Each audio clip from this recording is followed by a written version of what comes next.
Well, greetings and salutations, everybody. Welcome to this special Project Hail Mary. Which movie I'm talking about again? Project Hail Mary open spoiler discussion here on the John Campea Show YouTube channel. I'm, of course, your host, John Campea. Good to have you guys here. Thanks for joining me.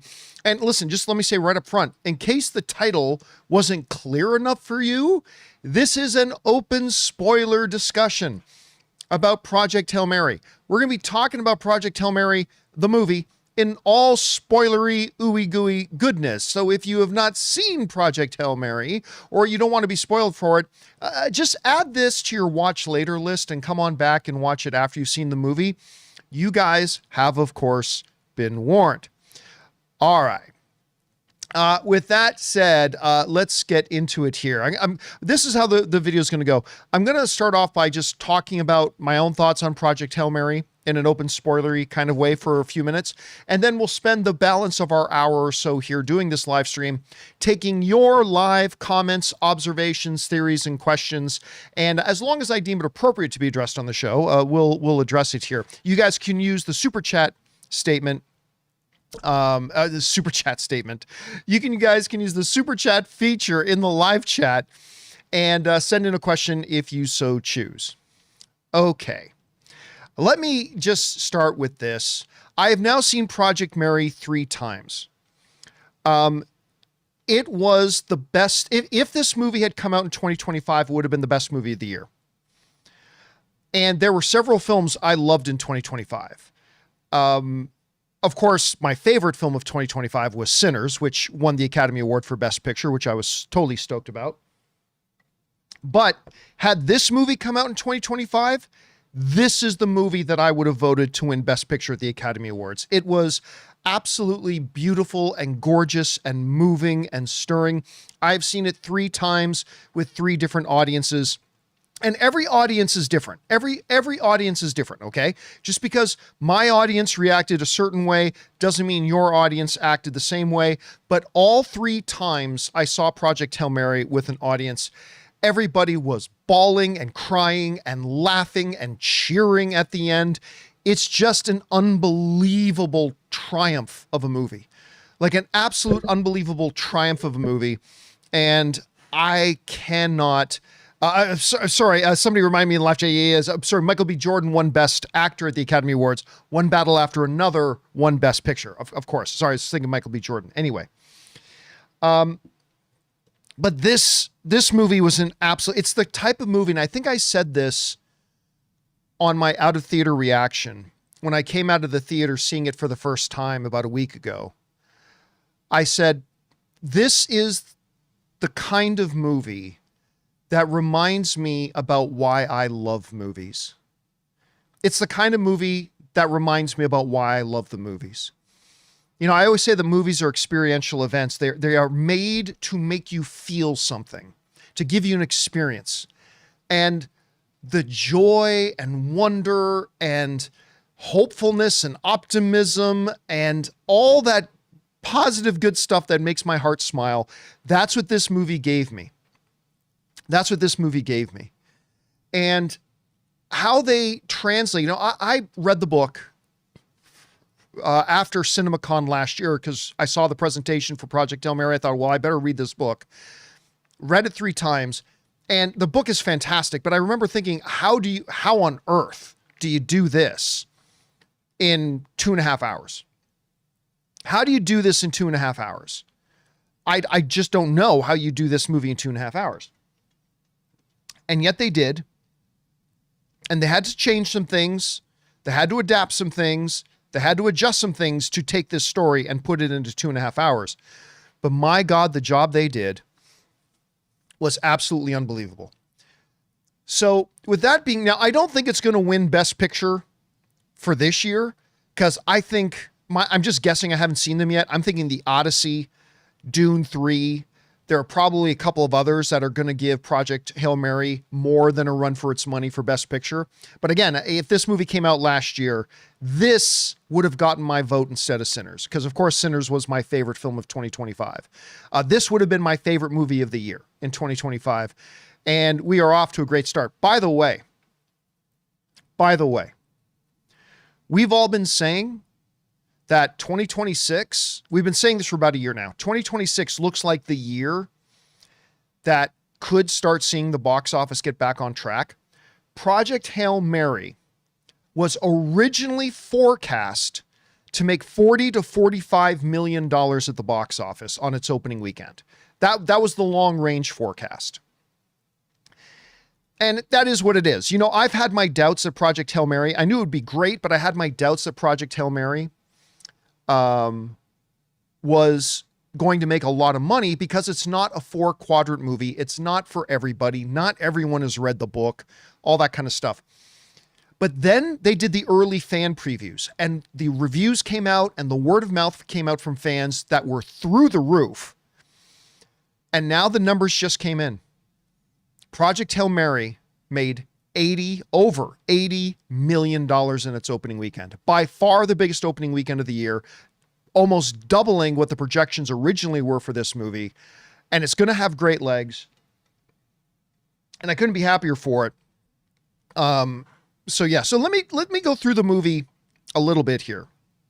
I want to talk for a few minutes before we go over to your live questions and observations and thoughts. Number one thing I was looking for going in the movie was I was wondering which things they would change. You know, what things would they do in the movie that would be different from the book? And right away, they certainly fast track Grace waking up, figuring out who he is, you know, and what his mission is. Because if you read the book, that's a significant, that takes a little while, right? So they went through it very, very quickly. Like even with the Mary saying to him, you know, Dr. Ryland Grace, so saying his name kind of right away. I'm okay with the fact, by the way, that they skipped the scene in the book. In the book, when he rolls out of the bed, the catheter, is that what you call it? The little tubey going up his pee-pee, it rips out and he bleeds. I'm totally fine that they left that part out of the movie. That was totally good. So yes, I was happy about that. But yeah, they really kind of moved through that part very quick because it wasn't really necessary for the movie. It was great in the book, not necessarily for the movie. So they flew through that pretty quick. Also, one of the biggest changes for me philosophically was Stratt. Now, Stratt is an amazing character. And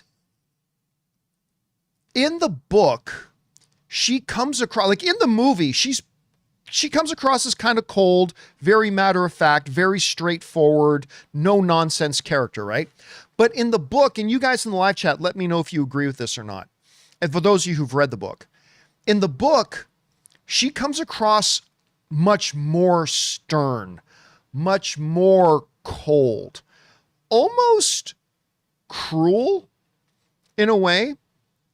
Like there was a big debate about from the book, you know, whether or not she did the right or wrong thing, forcing Grace to go on the Project Hail Mary.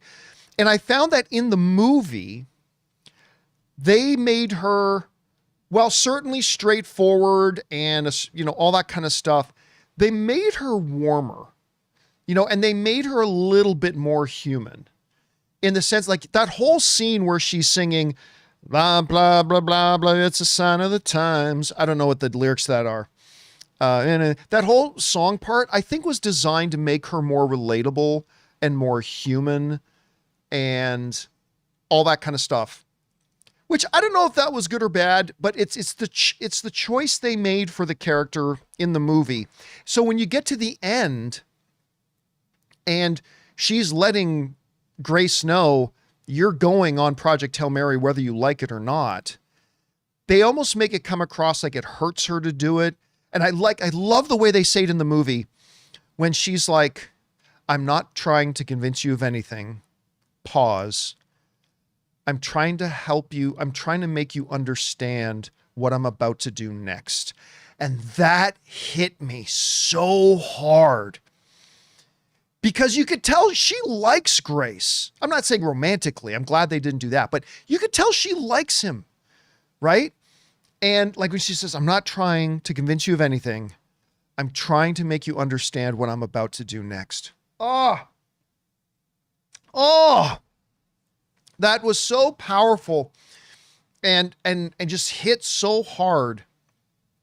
And I loved it. You know, the one thing I will say, here's my biggest critique of Project Hail Mary, was that some of the musical numbers I could have done without. Like, honestly, I get it. They were trying to make Stratt seem more human, a little bit more warm during the karaoke thing. I don't think they needed that scene. I'll be honest. I don't think they needed that scene. I think just the scene of him going up on deck of the aircraft carrier and talking to her when he says, permission to come aboard. You're already aboard. Like that was perfect. They could have just had that. They didn't need her to come down and sing that again. And by the way, I've seen the movie 3 times. That whole musical number when he realizes the Talmiba had gotten out of the what's the name of the medal? What's the name of the medal again? I'm freezing on it. Anyway, Talmiba got out of the Rocky's medal. Guys, help me out in the live chat about what the name of the medal is. So they got out of that and they were eating the astrophage, and he Xenonite. Thank you. Xenonite. Supersonic was the first one to let me know. Thank you, Supersonic. So he realizes the Talmiba has gotten out of the Xenonite and was eating the astrophage. He's realized he's got to go save Rocky. And then he goes to get Rocky. That whole song, I just think it was a terrible song choice. I don't like the song and it doesn't fit. On my way home, I'm on my way home. No insult to the song itself, like as a song, but it just didn't fit in the movie. And I don't mind it being a bit of a montage because they're showing it's going to take him 56 days to go and intercept Rocky and save him. 56 days. I thought the musical number could have been better. I didn't like a lot of the musical choices, to be honest, in Project Hail Mary. That's my biggest gripe. That's my biggest gripe in the world. And, you know, I think they could have left out the karaoke scene and put in either the court scene, you know, that great scene in the book where all the software creators in the world are suing Stratt for taking their software and putting it on the Hail Mary. And like she walks in and just lays down the law. I love that scene in the book. I wish they kind of would have kept that. Or what I think would have been an even better scene to include instead of the karaoke scene was when Stratt and Grace and all the scientists realize we need to buy more time. Let's blow up the polar ice caps and release all the greenhouse gases to warm up the planet to buy us a few more years. And they set off nukes. How great would that scene have been? But also showing that they had to take extreme measures. Again, I'm nitpicking here. Totally nitpicking. But I just think like 1 or 2 scenes like the karaoke scene specifically probably could have been left out. And that probably could have been left out and put in a scene like that. But whatever. Again, minor nitpick. It's like 1 or 2 minutes of the movie. Not a big deal. I'm trying to think of some of the other big changes they made. I mean, obviously passage of time was a big thing, right? Like they didn't want this movie to be 3 hours. So there's certain things you have to forego and just see them quickly. Like in the book, Grace and Rocky figuring out their languages and figuring out communicating took a longer time. How much time they spent getting to Talsetti, longer time, or to Adrian, I should say, which one of the planets of Talsetti. Took longer time. Like they didn't really do passage of time all that well, except for that one musical montage when they were counting down 56 days to go intercept Rocky. But yeah, other than that, it stayed pretty true to the book. And here's the thing. When I finished the book, the first time I finished the book, I was on the road doing one of my movie meetup tours. I think I was coming back from Seattle. And I was on the movie meetup tour and I finished the book and I immediately got a hold of Rob. And I told Rob, I bet you, like, I love the ending, but I bet that they're either going to add on a scene where after the classroom scene with the kids, Grace actually does go home, or they're going to throw in a scene showing home getting saved. Because in the book, the only way you know that the 4 beetle probes made it back home was Rocky talking to Grace on Rocky's planet, Arid, and Rocky telling Grace, because years have passed, and Rocky tells Grace, our scientists have confirmed Earth's sun is back to full luminosity. Basically, that's how they knew that the probes must have gotten home and they must have figured it out and they must have saved their son. But I told Rob, I said, I bet you anything they're going to add something to actually show Earth. Either Grace goes home or they're going to show a cutaway to home or something like that. And because I thought in the book, this way works, but I think for a movie, the audience is going to want that little satisfaction of seeing that what Grace did worked. And sure enough, they did put that in there. And I like that a lot. So that was great. I love that. And then we just got to talk for a second about Rocky. I loved Rocky in the book. I honestly didn't know how well it would play on screen. I didn't know how they were going to execute Rocky and how well he would play on screen. But this little fucking rock puppet has had tens of millions of people across the country bawling their eyes out. Like bawling their eyes out. I remember I was in one of the screenings I was in the movie. There was this lady sitting on, like Anne was sitting here, I'm sitting here, and then this other couple was sitting beside me with the girl right beside me, right? And this girl was crying a lot through the movie. But when it got to the point, I was actually talking to Ryan Reynolds about this. So when it got to the point in the movie when Rocky finds out that Grace isn't going home, and Grace gives him the whole speech about, I've made peace. Make peace? What means make peace? And he tells Rocky, I know this is a one-way trip. I got to meet you. I got to do all this amazing stuff, and then I'm going to die. And then Rocky says, I'm going to give you the astrophage you need to get home. And it's going to take me 6.5 years to get home, extra years to get home, but I'm going to give it to you. And Grace says to him, like, I can't, that's too long. That takes too long. And then Rocky, this fucking rock puppet, says to him, and I'm paraphrasing, I can't remember the word for word, but basically Rocky says to Grace, he says, friends die, Rocky can no fix. Grace can't get home, will die. Rocky can fix. When he said that, this lady beside me, who had cried a bunch through the film, lost it. Lost it. And I don't know if she just momentarily forgot where she was in relation to other people and where her husband or boyfriend or date was. She literally started to lose it, and she put her head on my shoulder. And I just look at the guy, and he and I are kind of looking at each other. We're just like, I don't know what to do. But then she picked her head back up and just kept bawling her eyes out. Like, oh my God, or that moment when after Rocky had nearly killed himself, saving Grace, and he's in the bubble, and then Grace realized he woke up. That hug, when he just, oh no, because remember, he's a little drowsy waking up. Oh, Rock, just give me a minute. Hey.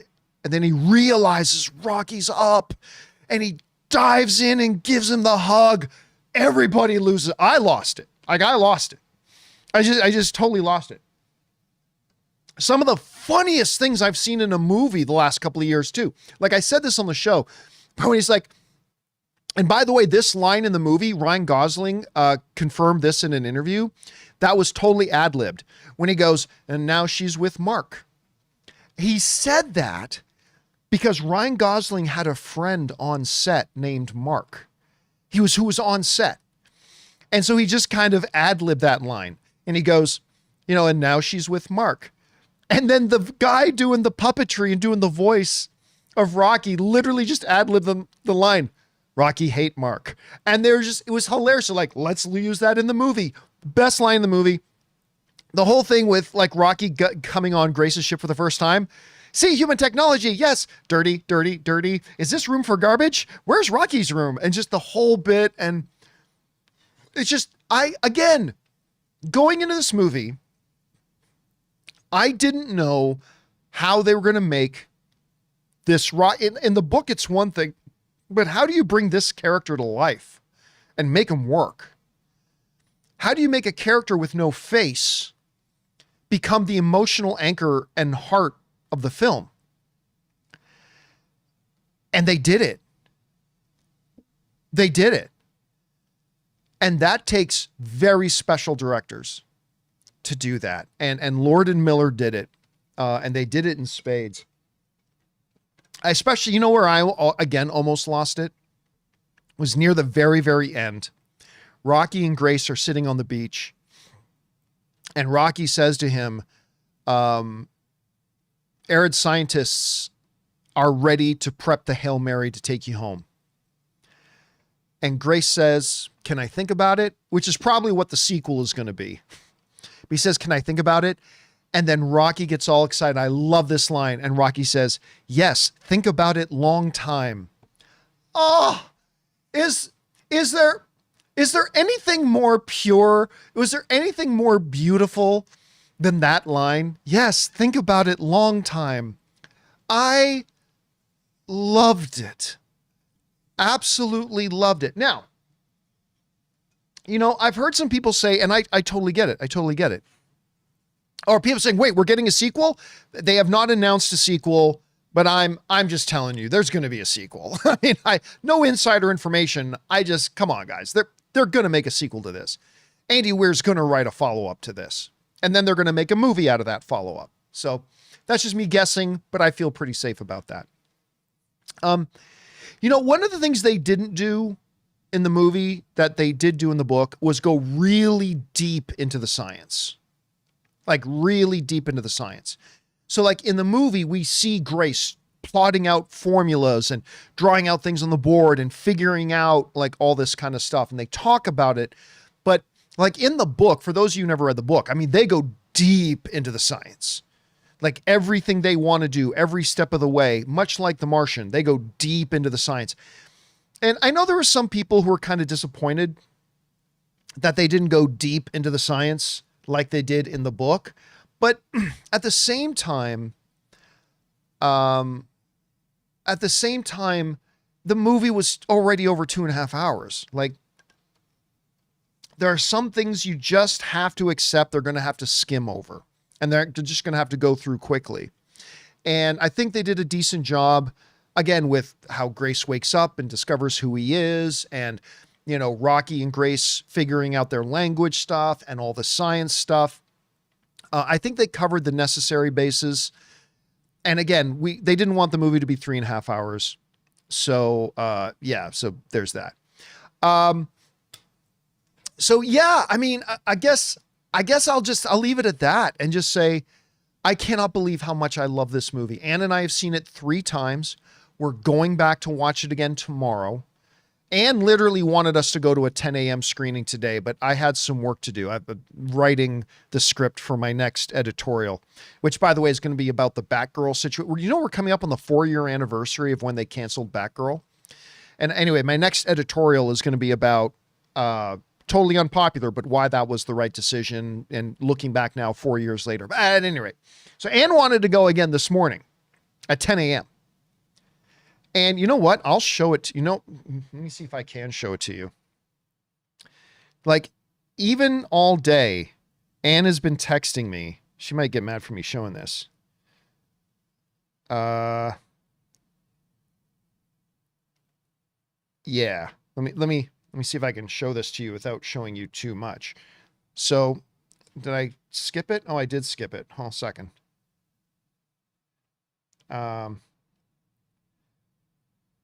Yeah. So like she writes to me, who Grace talking to? Like she just texts me like randomly out of nowhere. Who Grace talking to? I just like she's obsessed. My wife is like absolutely, totally, and completely obsessed with this movie. As am I, kind of, if I'm going to be honest. I'm kind of obsessed with it too. I just loved it. Anyway, so that's enough with that. Let me now move on to you guys and take your thoughts, comments, and questions. Again, now the super chats are still open, but I'm going to turn them off in a little bit because I don't want this to go 2 hours. So I'm going to turn them off in a bit. But if you've got an observation, a thought, a theory, a question, a statement about Project Hail Mary and only Project Hail Mary, I'm not going to take questions about random stuff, but go ahead and fire it on into the super chat and we will get to it there. So let me load these up now and get over to what you guys have to say about Project Hail Mary. Okay, we're going to start with HV3, I believe. Yes. HV3 writes, for me, the movie really held up to the book, simplified a few of the plot points. Yes, again, that was key. There was, in a book that would have been 6 or 7 hours long as a movie, because I believe the audiobook was like 16 hours long or something. You have to simplify a bunch of things. You have to cut some things out and you got to simplify some things. And I thought they did a great job of that. For me, the movie really held up to the book, simplified a few of the plot points from the book, but I think it worked for the movie. I absolutely agree. I was actually really stunned and pleasantly surprised how much of the book, by simplifying a number of things, how much of the book was in the movie. Again, like I said, I think about a 16-hour audiobook. Somebody look up that up. How many? I went through the audiobook like 3 times, but I think it was like 16 hours, but you guys tell me how long it was. For an audiobook that's not that long, and you got to squeeze that into 2.5-hour movie, I was very pleasantly surprised how much of the movie, how much of the book made it into the movie. Like, I'm being told by Mr. Black Bono that it is indeed 16 hours. There you go. So I couldn't believe, like, yeah, I was just talking about how they left out the polar ice cap scene and they left out the courtroom scene. But yeah, there was some of that stuff. The discussion with the Canadian scientist who created the beetles, the 4 probes, they cut that out. But seriously, overall, how much of the book they managed to put into the movie was crazy. I was very impressed by it. All right, next up, HV3 also writes, a thing the movie did better than the book was the Stratt character. I think she was even better in the movie. You know what? I totally get that. And it's a matter of preference, because did you like the sterner Stratt in the book? Or do you like a stern Stratt who's warmed up a little bit in the movie? Because that was the main difference with Stratt. In the Stratt, she was just a little bit more cold, calculated, all that kind of stuff. In the book, she's a little bit warmer, like still kind of cool, still kind of calculated, still kind of stern. It would be preferable if you did not die. But so it all depends. She worked great in the movie.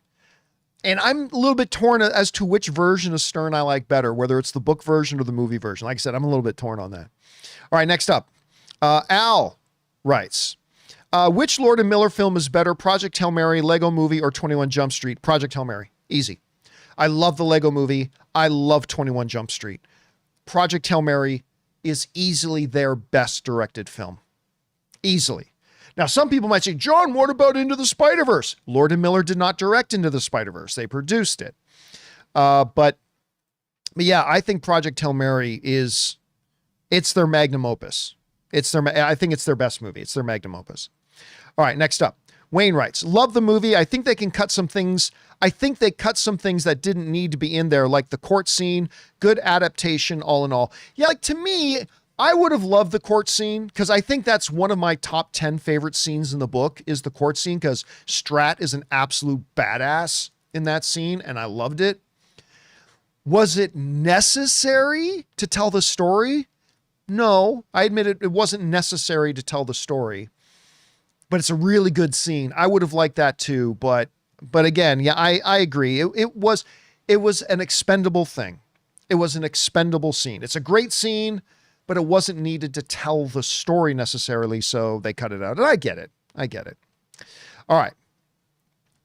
Next up, Dylan writes, one of my favorite books, had tears in my eyes through most of the movie out of sheer joy. Won't say perfect, but I don't know what I would change. I get the only thing I can really think of off the top of my head, Wayne, that I would change is how they handled the soundtrack. Again, I've mentioned that before. I'm not big. They're Lord and Miller are not James Gunn.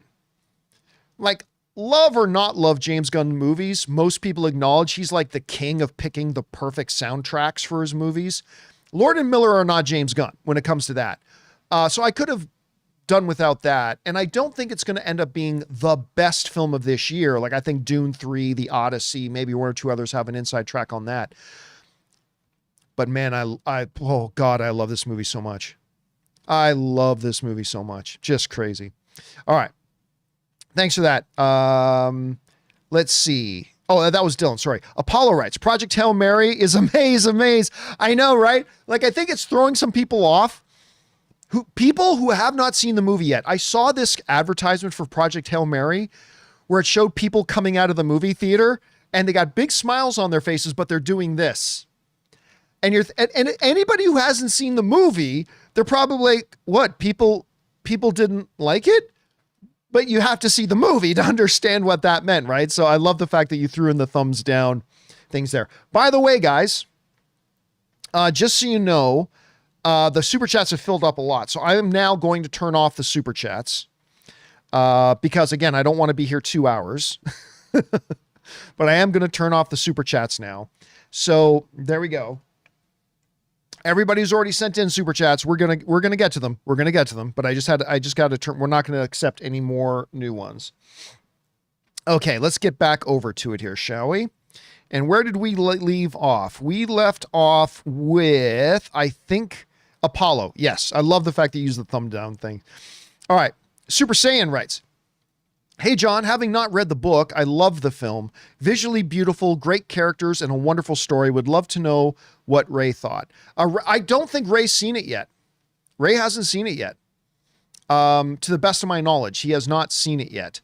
So I know that The Martian is one of his all-time favorite movies, if not his all-time favorite movie. But once I get a chance to chat with him about that, and once he goes out and see it, it's very difficult to get Ray to leave the house.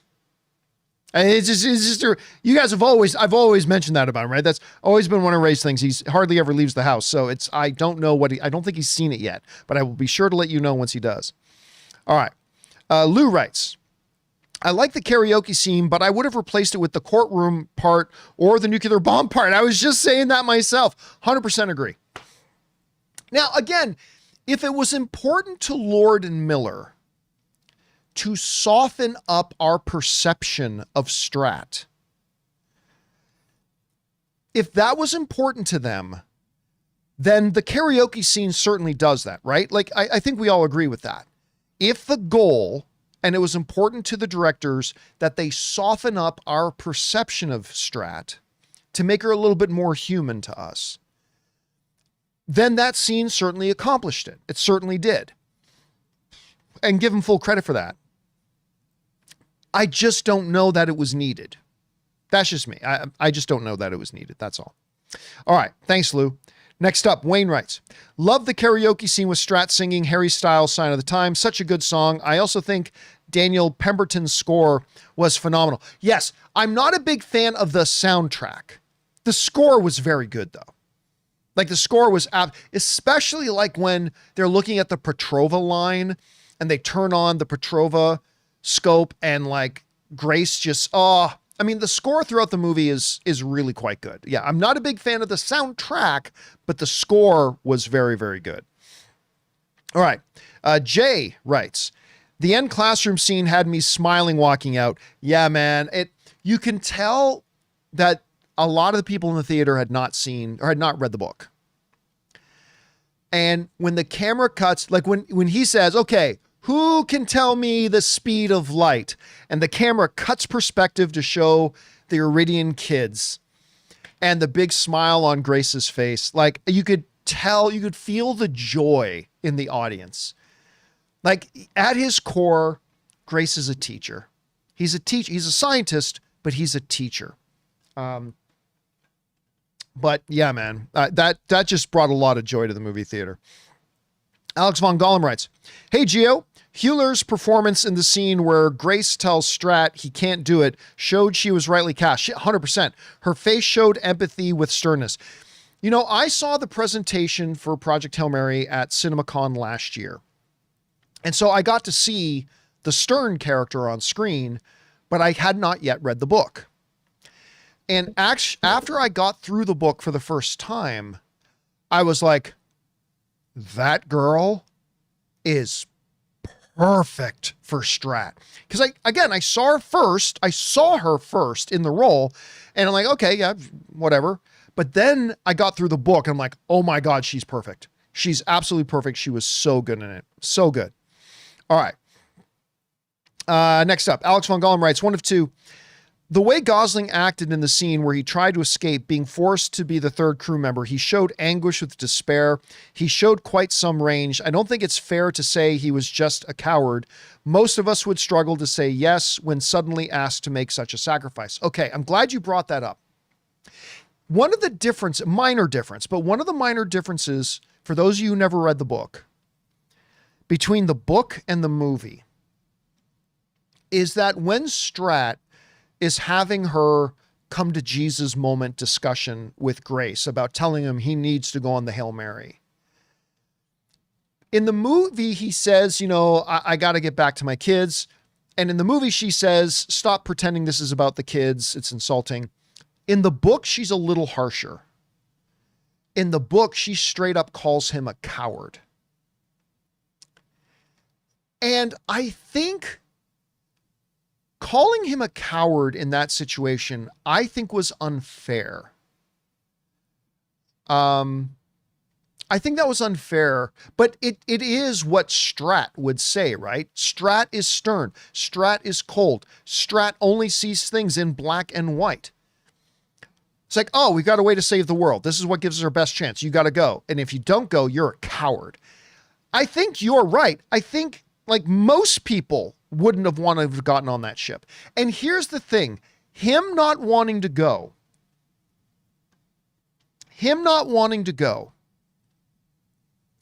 combined with what Commander Yao says to him in the flashback, when Grace says to Commander Yao, you're a hero, like I couldn't be your kind of brave. And Yao says this line to him. It's like not that hard. You just have to find somebody to be brave for. And that was beautifully set up in the movie by Lord and Miller. Because at that point, he doesn't really have anybody to be brave for. He doesn't have anybody that he would want to lay down his life for that person. But then he meets Rocky. And he develops that relationship with Rocky. And in the book, they do a much better job describing this. But for Grace to make the decision, remember, Grace now faced a situation after he woke up and he realized the Talmiba was getting out of the Xenonite and was going to eat all the astrophage. Grace has a choice. I can either go home or I can go save Rocky. Now, in the book, they set it up that if he goes to save Rocky, he's dead. Right? Iridians don't have food to feed him. He's probably not going to survive the trip. He's probably going to die if he goes to save Rocky. But unlike earlier in his life, he now has somebody to be brave for, Rocky. And it shows the evolution of the character. It shows the hero's journey, the emotional change in the character, going from somebody who was too scared and wouldn't lay down his own life for somebody else to, I'm making the choice, instead of going home, I'm going to go save Rocky. And it's not like he knew he'd be fine. He thought he was going to die. By making the decision to go save Rocky, he thought he was going to die. And so it was brilliant. It was absolutely brilliant the way they laid that out and showed his evolution from coward, which I think that was too stern to say he was coward, but to that ultimate kind of bravery that he admired in Commander Yao so much. Anyway, so I thought that was great. All right. Let's see here. Jay Vallon writes, can't believe they left out that Rocky had been alone for 47 years. Was profound moment in the book. Would have taken a little time to do that. Unnecessary though. Like to somebody, you always have to remember, as somebody who read the book first, you have to remember to look at the movie through the prism of somebody who has not read the book first. Was it vital or important to the story to say Rocky had been out there X number of decades already? It wasn't important to the story they told in the movie. And they already let it be known in the movie, he'd been away from home for a long time. It was going to take him a long time to get home. I think adding in the I've been out there for 40 something years just would have added another dynamic to the movie, which they were trying to tell in a certain way that probably wasn't necessary. So I was okay. To be honest with you, I was perfectly okay that they left it out. It didn't take away anything from the story they were telling. And if anything else, I think it might have actually been disruptive to the story they were telling. We'll never know. But yeah, I'm personally okay that they left that out. But that's just me. That's just mine. Thanks for sharing your thoughts on that. All right. Next up, Alex Von Gollum writes, one of the moments that got me was when Grace said to Rocky, I'll watch you sleep. I'll watch you sleep, pal. Before he started healing, it was the culmination of the emotional importance of sleep watch to Rocky. It wasn't just the important for us to understand how important it is to Iridians. It was important because it was kind of one of those milestone moments where we really saw and started to understand how emotionally connected Grace was to Rocky now. That he went from saying, this is weird, I'm going to sleep on my side, to I'll watch you sleep, pal. Like it was just one of those touchstone moments in the movie that I thought really, again, showed the character evolution and the relationship evolution between them as well. All right. Next up, we got Neil, who sends in a $20 super chat. Thank you, Neil, for supporting us on that level, man. Appreciate that so much. He read, I have not read the book, but can Rocky understand Grace from the beginning? Is that explained at all? I'll read the book soon, but I do agree that they learn quick. Some of the science stuff was a lot, but overall, I loved it. So basically, in the book, what they explain is that, and this is why the courtroom scene was important in the book, but they explain that on the Project Hail Mary, Stratt made sure to include every single piece of software ever created by mankind. Simply because you never know when some weird, quirky, niche, obsolete piece of software might come in handy. And that's why all the software developers in the world were taking Stratt to court for software, for pirating all the software, basically, without getting a license to do it. Anyway, all that aside. So in the book, and they do play this out in the movie, they just explain it more in the book. Grace remembers there's this old piece of software that's a waveform editor. And he combines that with another piece of software where he records, Rocky understanding that they're trying to say the same word. So pointing at the clock, one. Okay, they say the word one. He records the waveform and then uses another piece of software to say this waveform equals the word one. And they gradually, but then it goes the other way as well, where the software produces the waveform. So when Grace says one, it plays back the waveform that equals the word one. And if you listen really closely in the movie, I picked this up on my second or third viewing. If you listen to if you listen really close in the movie, there are a few times in the movie, just to kind of establish it, when Grace is talking to Rocky, where if you listen really close, you'll hear a little bit in the background, like a waveform playing back. So it just implies that it's just like Rocky's speaking is being translated to Grace. Grace speaking is being translated back to Rocky in waveforms, but they don't spend the whole movie, like they don't make us go through that.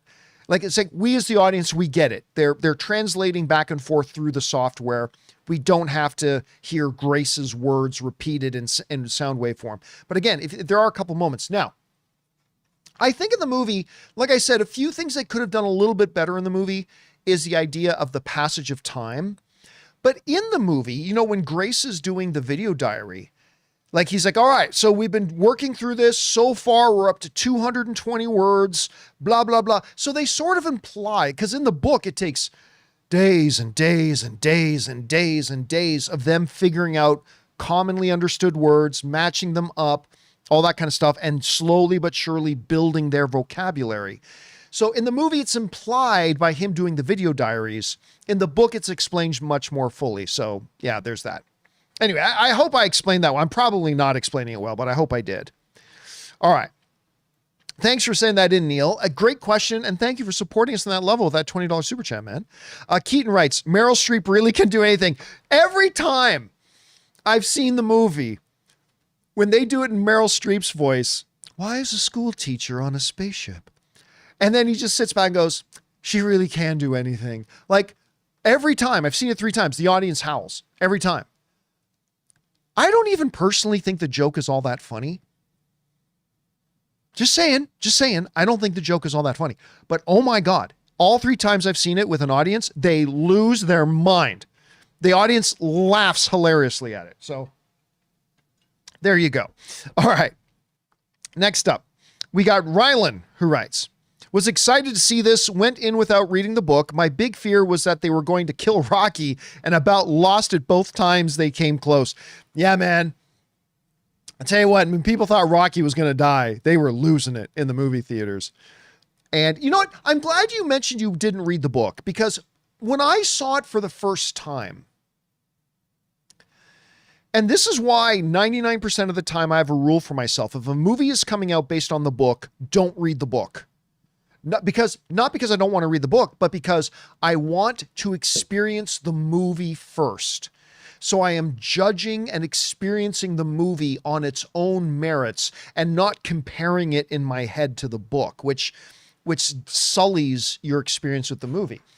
But I broke the rule for this one, and I did read the book first. But I remember when I came out of my first viewing of the movie, I loved it. I adored it.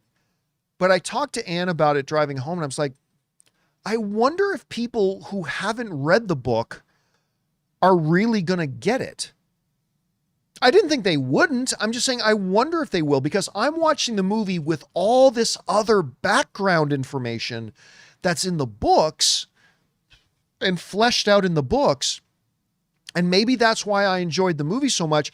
I wonder if people who haven't read the book will have the same experience. And I've been really gratified to hear from so many people like yourself saying, I never read the book and I think this is like the best movie ever made. You know, that sort of thing. I don't think Project Hail Mary is the best movie ever made, but it's great. It's great. And so it's been really good to hear from people who have not read the book, we're still loved it without all that other background information from the book. So that's been really gratifying to hear. Thanks, Rylan. Rylan also writes in, also love that an actor shares 90% of my name, played somebody with 100%, Rylan, with 100% of it, added the letter D, but mostly went by his last name. You know what's funny? True story. Anne and I have 2 of our closest friends. One of them's was a guest on my show once, but 2 of our closest friends, really one of Anne's closest friends, they have a kid named Rika. And I've never heard that name before. I've never heard Rika as a name. I've never known or met anybody with the name Rika. I'm sure it's not completely uncommon. I'm just saying I've never met anybody with the name Rika. So they have our friends have this daughter named Rika. And we're watching Project Hail Mary. And in the scene, when Grace is in the classroom teaching his kids about the Petrova line and they're asking him, are they really eating the sun? The kid who asks him, are they really eating the sun? And he turns to her and says, that's a great question, Rika. As soon as he said that, Ann and I looked at each other like we'd never heard anybody else. We never knew anybody else had that name. And so just saying a recognizable name. So I get what you're talking about a little bit there, Rylan. I get what you're talking about. All right, next up. McDavid Deserves Better writes, the classified nature of the job and the amnesia plot that followed reminded me of Severance. You know what? That's not a bad comparison. Imagine the same scenario, but with 3 innies meeting Rocky. Yeah, that would be a little bit different, I suppose. But yeah, listen, there's something very cool, although can be overdone, but there's something very cool with amnesia subplots, whether it's in Memento, whether it's in The Bourne Identity, whether it's something like Severance isn't necessarily amnesia, but you know what I mean? Severance, or something like the beginning of Project Hail Mary, which again is played out much more in depth in the book about him trying to remember who he is and all that kind of stuff. But if it's used right, amnesia can be a really cool and powerful storytelling tool. Okay. Osman writes, I love how the movie gave readers 2 gifts, Inside the Ship and Stratt's reaction. Hold on a second. I love how the movie gave readers 2 gifts, Inside the Ship and Stratt's reaction. I don't know what you mean by that. Anybody in the live chat? I'm probably just missing it. Anybody in the live chat know what Osman means by that? I'm not picking up what Ozma's laying down.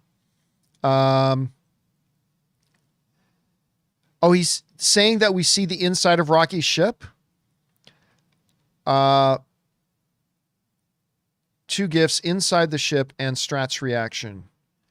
Yeah, I'm not sure. I'm not sure what you're talking about. Anyway, sorry about that, Osman.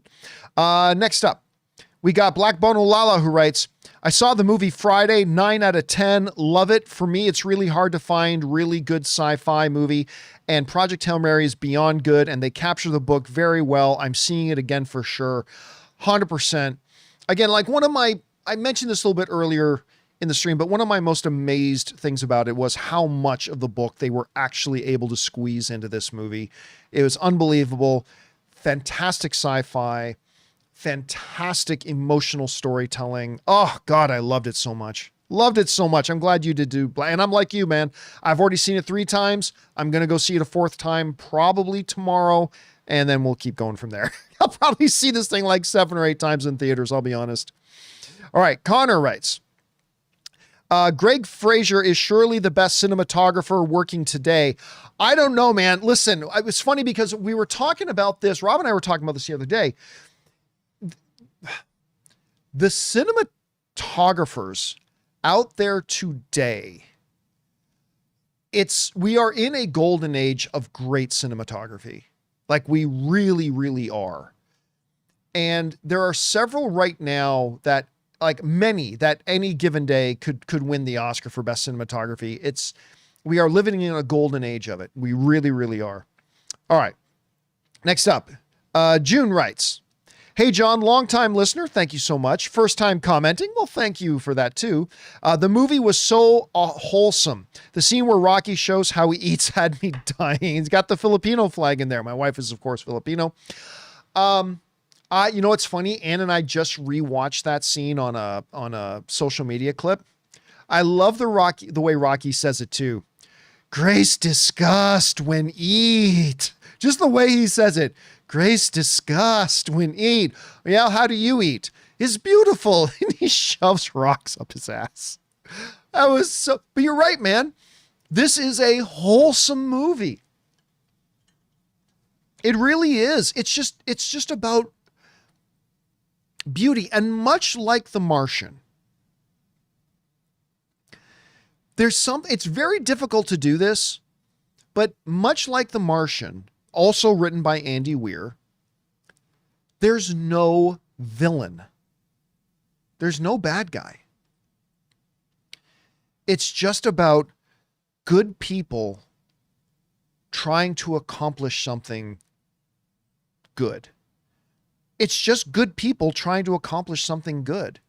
And the antagonist of both movies is circumstances, environment, that sort of thing. There's no mustache twirling villain out trying to kill Ryland Grace and destroy Rocky and Arid and the Iridians. And no, it's just this beautiful story about two unlikely partners, scientists, meeting each other and deciding to try to save their worlds.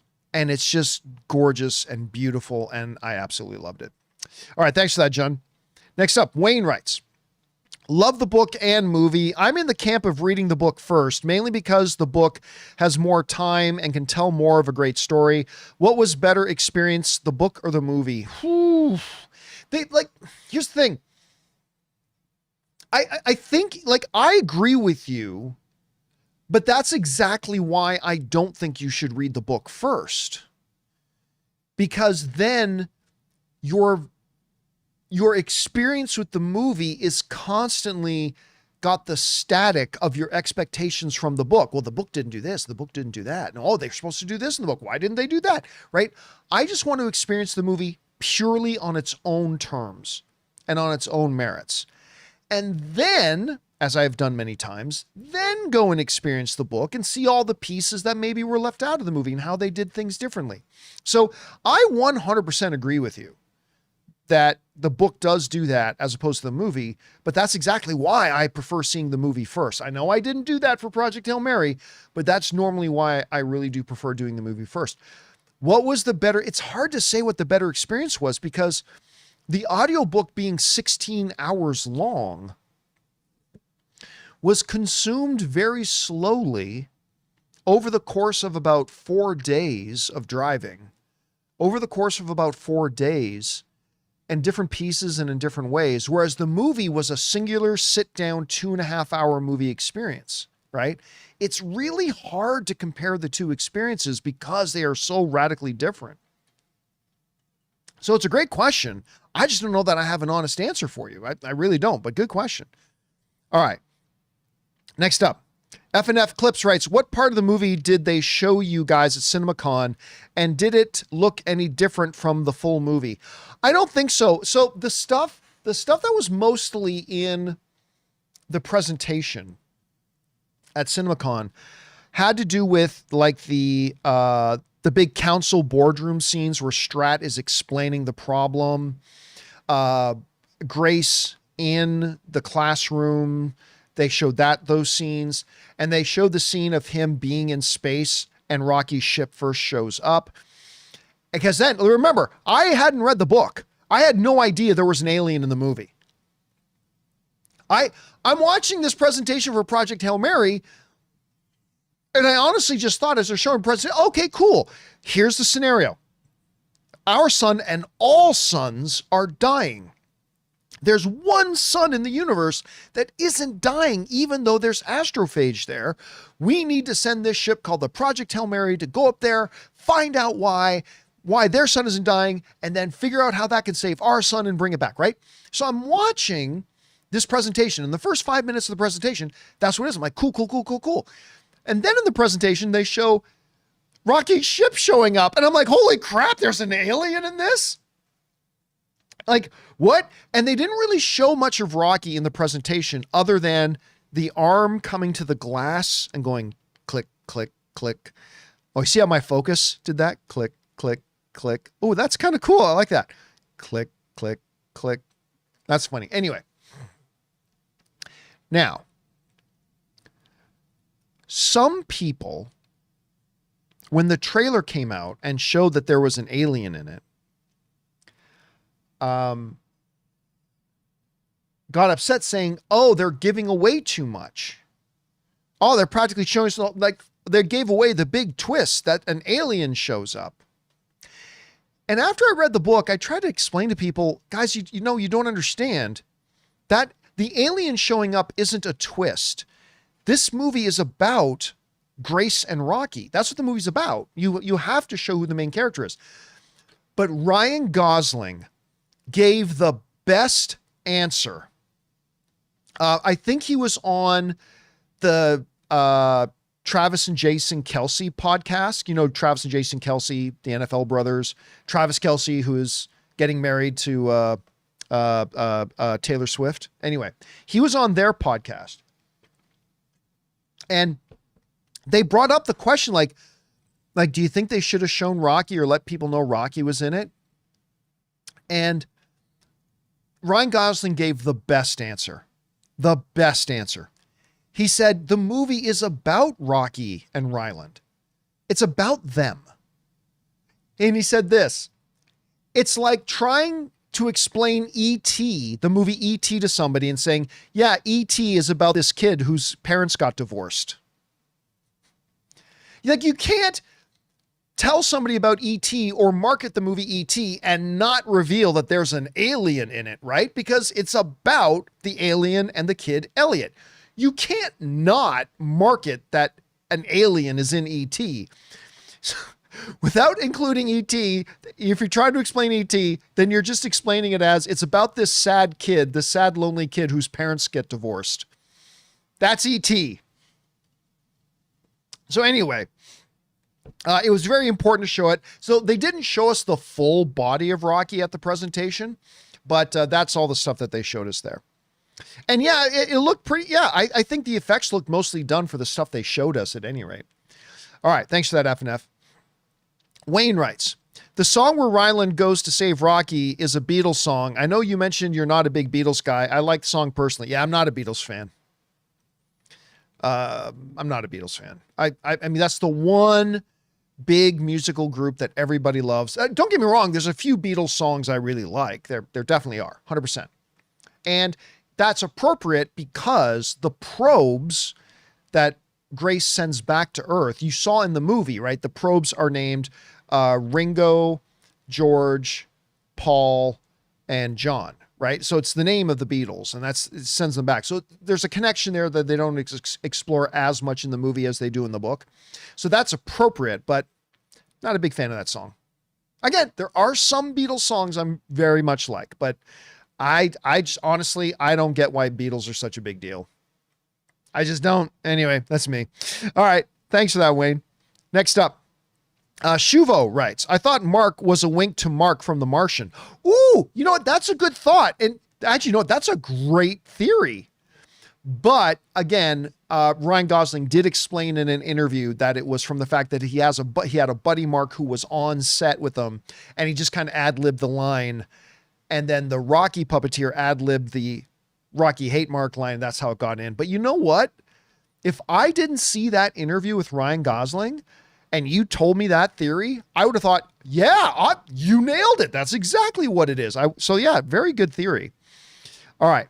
Terrence writes, over under 35% Gosling gets a best actor nomination.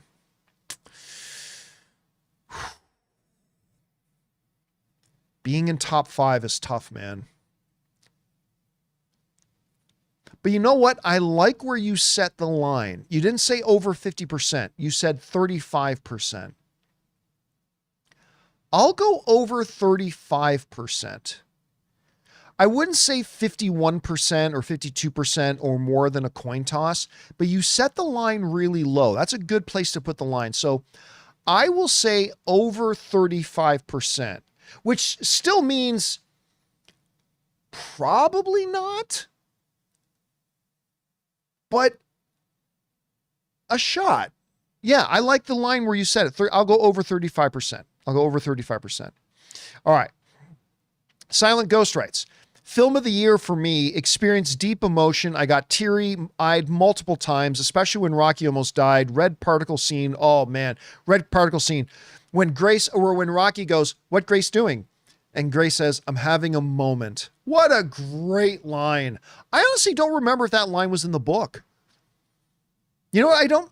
correct me if I'm wrong in the live chat, but I don't think that line was in the book when he says, "I'm having a moment." Yeah, I just thought that was so amazing that I just, yeah, and it was staggering, and it was shot beautifully and beautifully done and all that kind of stuff. So yeah, it was great. All right, let's keep going here. Next up, we've got Dylan, who writes, "I love the Adrian scene so much. The music, the visuals, all perfection." Yeah, man, listen, you know, Rob loved the movie too. Rob loved it. But I remember the first time I talked to Rob, he said, you know, I never really felt like there was ever any peril. And I was like, and he said, you know, success was never in doubt. And I said to him at the time, I said, I don't think I agree. And especially after watching the movie a couple more times, I completely disagree. I think there were many moments in that movie where I felt there were definite stakes. Like, maybe because we read the book, maybe it didn't feel like it. But like, you're right. A lot of people thought that was it, thought Rocky was going to die. And that was going to be a big hit thing. That whole scene about them dropping the sensors or the collector down into the atmosphere with a 5-kilometer long chain. By the way, in the book, if I'm not mistaken, correct me again if I'm wrong, it's been like many months since I've read the book, but I believe, you know how Rocky says, "No, Mark," or "No, Grace, abort, we try again. We come back, try again." And Grace says, "I don't know if we were going to get another chance, buddy." I believe in the book, they fail on the first attempt and they have to take another number of weeks for Rocky to make 5 kilometers of chain again. Again, guys, in the live chat, correct me if I'm wrong on that. But yeah, I think they fail the first time and they have to go through this long process of weeks and weeks and weeks and weeks for them to remake the chain, to do it again. Now, I can't remember if they actually had to do it again or if they just talked about how long it would take to do it again. Maybe they just talked about how long it would take to do it again. Maybe that was it. Oh, Dylan in the live chat is saying they do it the first time. It takes them 2 weeks to build the chain. And Lois saying they didn't fail, but it took them weeks to make the chain and Ryland helps. Okay, that's what it was. Okay.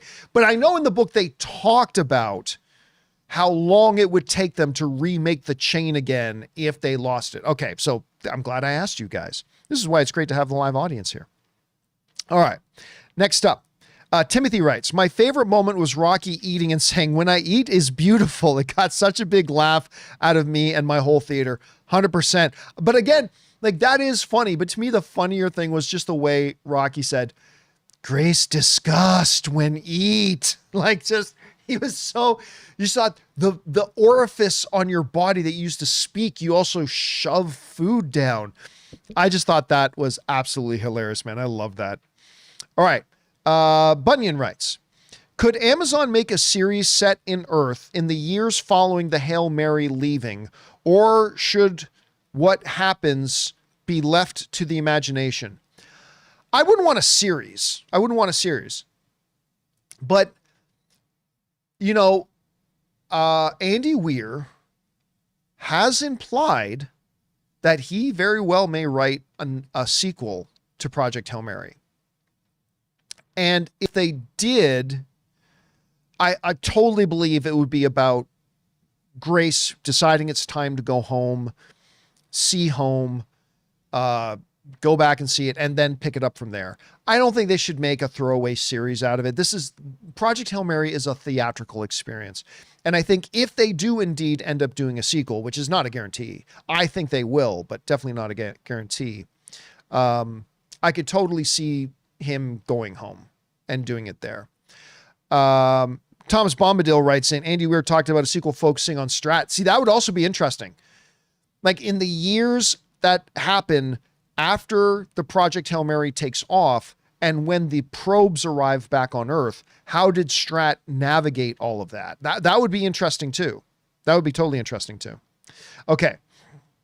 Next up, Draven writes, First movie I can honestly say D-Box was worth it. I've never seen a movie in D-Box, but you are the second person I've heard say that about Project Hail Mary specifically. Maybe I should give that one a chance myself. All right, Mike Lovins writes, I saw it in Limax and in Dolby. Is it worth the 3-hour drive each way to see it in 70 millimeter? I don't think so. I've seen it 3 times. Once on 70 millimeter IMAX, once in Limax, and once in AMC Dolby Prime. And all 3 were glorious. All 3 were absolutely glorious. I don't think you lose anything by watching it on a Dolby or a smaller IMAX screen that you do in the regular IMAX. That's just my opinion. Other people may disagree. But no, I do not believe it's worth the 3-hour drive just to see it in that format. That's my own personal opinion, but you were asking me, so gave you my opinion on that. All right. Next up, Patrick Stewart writes, Project Hail Mary was a beautiful movie. Rocky added so much purity and love to everything. Love the visuals. My dad and I had an amazing time watching. Definitely would watch this movie again. Like I said, I've already seen it 3 times.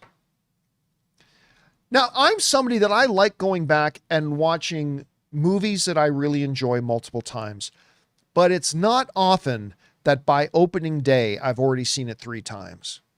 And it's also not often that I go back to a theater to see a movie 4 or 5 times. There's probably only about 10 to 15 movies that I've gone back to see in the theater 4 times or more. Like many movies I've seen twice or 3 times, but probably about 10 to 15 movies I've gone back to the theater to see. Well, maybe 15 to 20. Yeah, I'll leave it at that. Probably only about 15 to 20 movies I've gone back to the theater to see 4 or more times, and Project Hail Mary is absolutely one of those. All right. Intel Row writes, how should the world honor Grace for saving it? I don't know what you can do. I mean, you obviously name schools after him. You build statues. You probably rename the UN. All that. Now, here's an interesting thing. So Stratt knows about Rocky. It would be interesting to hear a debate at the UN about whether or not, or even just a debate between Stratt and 1 or 2 of her senior advisors, about whether they should let the world know about Arid and know about the Iridians. I would see that. I would totally see that. To me, the more interesting question isn't about how does the world honor Grace. The question is, do they tell the world about Rocky? Pardon me, guys. I'm going to sneeze again in a second, I think. Anyway, to me, that's the more interesting question. Do you tell the world about the Iridians and the role they played, the role one heroic Iridian alien played in helping to save the Earth? Do you tell people that? I think that'd be an interesting thing to see them play out. All right. Crystal Henderson writes, odds for an extended cut. I don't know. I saw several clues for film scenes that were cut. Grace's arm scar, for example. Oh, no, that's not a clue for an extended cut. The arm scar is how he gets the arm scar is shown in the movie.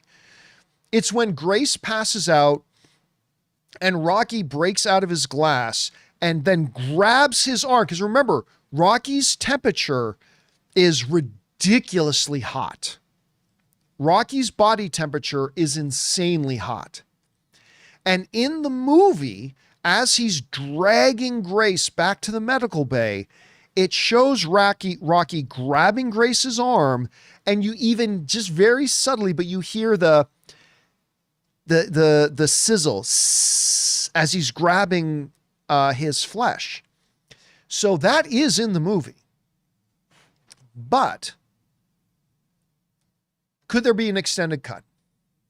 You know, Rob says that he heard that the original kind of stuff, the original cut of the film that they did their initial testing with, and this is often the case, was like over 3 hours long, or somebody might have said 4 hours long, which would mean there is extra stuff they could put in. You know what? Not theatrically. Well, maybe theatrically. You know what? I could see them releasing an extended cut.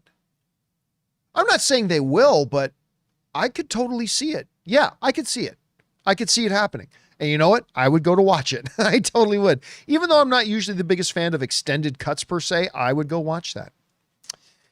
And all right, guys, that will do it. That is all the questions that before I turned off the super chats that got sent in. But you know what? Just because I love talking Project Hail Mary, here's what I'm going to do. I'm going to spend just a couple more minutes on here, but I'm going to take questions from you guys who are just in the live chat. If you have a question, see what I just put in? If you have a question or an observation or whatever, put in all capital letters, question, colon. That way I know you're asking me a question in the live chat and not just talking to each other. And I'm not going to answer all of them. I'm not going to answer most of them. I'm just going to cherry pick out a couple, and we'll answer a couple more here on the stream before we wrap things up here today. So I know there's like a 15-second delay. I'll give you guys a minute to fire in a thought or observation. We got one here, says from Draven, who's saying, regarding D-Box, set it to medium. If you do it, the seat floats when the film shows 0G. That's awesome. I like that. Justin writes, what do you think of the morality of them sending him up the way they did? You know what? That's the question. Especially in the book. The way it puts it in the book is, was Stratt wrong to take away Grace's free will and free choice and condemn him to death and force him to go on the Hail Mary? In the words of Commander Spock, the needs of the many outweigh the needs of the few or the one. Rob would be very proud of me for quoting that. The needs of the many. Listen, Stratt had an impossible choice. If I don't drug this dude and force him to go, the whole earth dies. I'd say it would be a decision that I was glad wasn't my decision, but do I think she did the right thing? Yeah. It's either that or the earth dies.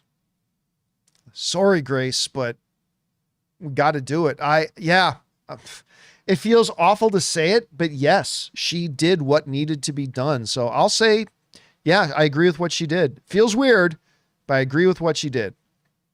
Let's see. ITC writes, is it weird that Rocky is my favorite character of the decade? No, Rocky's amazing. I would totally watch an entire 24 episode Rocky series. I really would.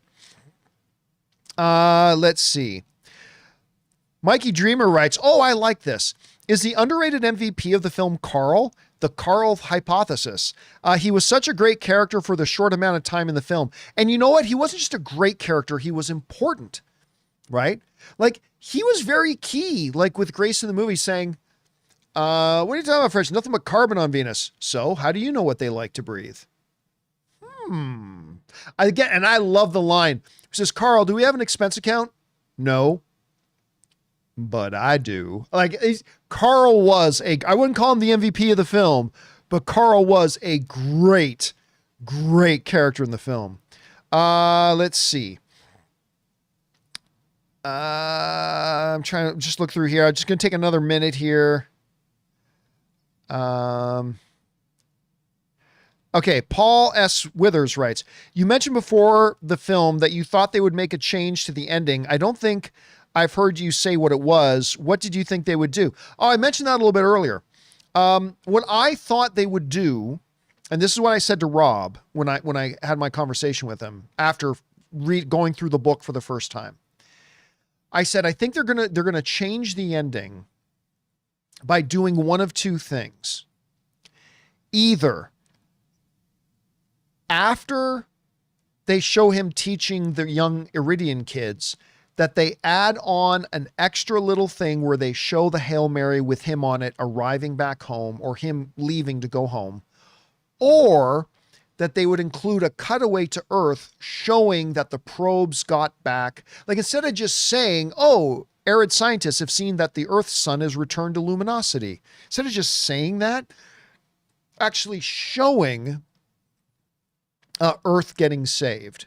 because it's fine in the book to just imply it. But I think I said to Rob, I think for a movie audience in a visual medium, we want to see it. So that's what I thought they would do. And I was very happy to see that that's what they did. Let's see. Question. The contamination was a huge deal in the book. Yes, it was. Do you wish they showed more of it? Honestly, no. So I'm assuming what you mean by the contamination is when the Talmiba gets out of the Xenonite. And you're right. Massive, huge thing. But for a movie, by the time we get to that point, and this is why there's a huge difference between reading a story on a page and watching an actual movie in 2.5 hours. By that point, you could feel the movie was ready to wrap up, right? Now, the whole thing about the contamination is the trigger for Grace then having to face the decision to go home or go save Rocky. So you had to have it in the movie. 100% it had to be in the movie. That being said, should they have drawn that out into like a 7-minute thing? While it worked great in the film, I don't think they should have stretched that out in the movie. I don't. Again, I've seen the movie now 3 times, and by the time you get to that point, you just feel that the movie, it's time to wrap it up. It's time to wrap up. So they very quickly go, boom, he wakes up.